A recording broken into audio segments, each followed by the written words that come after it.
mundo e também Corsou a conhecer, entre outros, a pandemia de coronavírus COVID-19. Essa aqui a impactar a maneira nossa o mercado mundial petrolero, onde dia não nos acorda claro, historicamente, que nunca nos imaginamos que o mira preço negativo de crudo. Chispa nombra exemplo.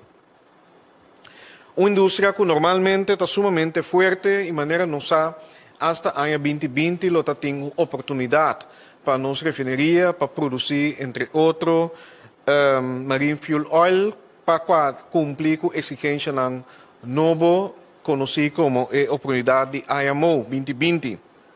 Tudo isso aqui a desbalançar completamente, pero que hasta o potencial para o operador novo mestera extender como consequência sua entrada aqui na Corsou. Naturalmente, tem mais fator que a papel, pero gis vai de mais detalhes para coisa aqui.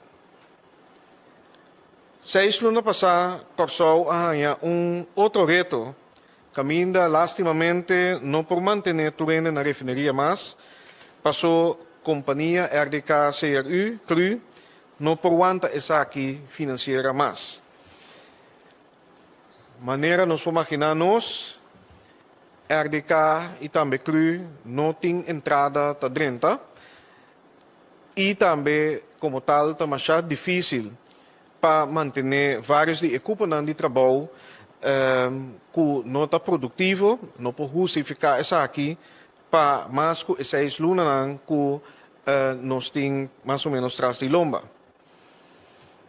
Essa aqui sempre está uma decisão muito difícil para tomar e não está algo que um gente lo deseja para outro.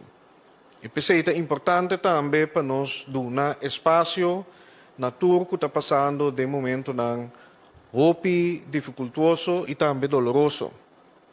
Nos tour, meus colegas a mim têm família e conhecem que está laborar na refineria, para qual uma grande quantidade agora aqui não tem trabalho mais.